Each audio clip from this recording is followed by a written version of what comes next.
মৰিয়নি ৰাজচক্ৰৰ 22খনকৈ গাঁও প্লাবিত খুমটাই ৰাজচক্ৰৰ 7খনকৈ গাঁও প্লাবিত আৰু বানত ক্ষতিগ্ৰস্ত হৈছে সহস্ৰাধিক পৰিয়াল মৰংগীত ভয়াবহ বান পৰিস্থিতি এয়া দৃশ্যাংশ আমি দেখুৱাইছো 55খনকৈ গাঁও প্লাবিত হৈ পৰিছে সমান্তৰালকৈ এই গাঁওসমূহৰ লগতে মৰিয়নি ৰাজচক্ৰৰ 22খনকৈ গাঁও প্লাবিত হৈছে খুমটাই ৰাজচক্ৰৰ 7খনকৈ গাঁও প্লাবিত হৈ পৰিছে আৰু বানত ক্ষতিগ্ৰস্ত হৈছে সহস্ৰাধিক পৰিয়াল কোনো ধৰণৰ সাহায্য তেওঁলোকে পোৱা নাই বুলি অভিযোগ উত্থাপন কৰিছে সমান্তৰালকৈ বানত ক্ষতিগ্ৰস্ত লোকসকলে তেওঁলোকে নিৰাপদ স্থানলৈ ঢাপলি মেলিছে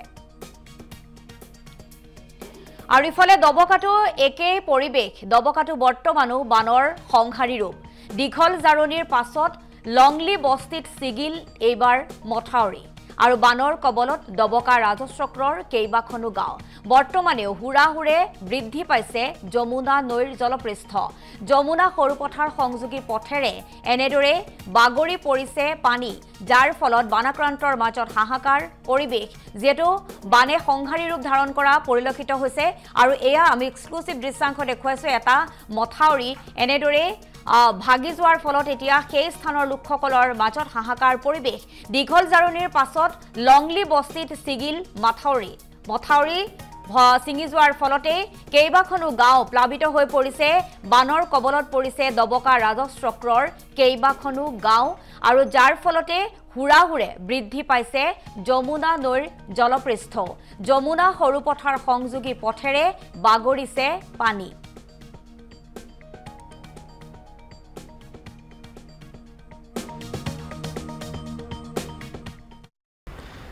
মই মানে আপোনাৰ যমুনা মুখলৈ গৈ আছিলোঁ আহা পিছত এনেকুৱা অৱস্থা মানে আপোনাৰ মথাউৰি ভাঙাৰ কাৰণে আপোনাৰ বাইকখন মানে টানি লৈ যায় পানীটো খুঁটটো যদিও দেখাত নৰ্মেল যেন লাগিছে কিন্তু তেনেকুৱা নৰ্মেলো নহয় যথেষ্টখিনি এটা খুঁট আছে পানী ইয়াৰ পৰা মানে যদি সোনকালে ব্যৱস্থা নলয় তাৰ কাৰণে আপোনাৰ জনসাধাৰণৰ এটা বিপদ যে সংঘটিত হ'ব তাৰ কোনো মানে ঠিকনা নাই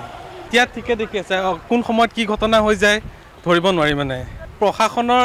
এইটো ক্ষেত্ৰত এটা কথা ৰাস্তাৰ ক্ষেত্ৰত আমি যদিও প্ৰশাসনক আমি দোষাৰোপ কৰিব পোনপটীয়াকৈ নোৱাৰোঁ কিন্তু এই মথাউৰিটোৰ ক্ষেত্ৰত আপোনাৰ প্ৰশাসন বা এইটো তেওঁলোকে এটা মানে আপোনাৰ পদক্ষেপ ল'ব লাগিছিলে সেইটো ক্ষেত্ৰত অকণমান যদি তেওঁলোকে গুৰুত্ব সহকাৰে ল'লেহেঁতেন তেনেহ'লে আজি এই দিনটো মানে দেখিব পোৱা নগ'লহেঁতেন মই ভাবোঁ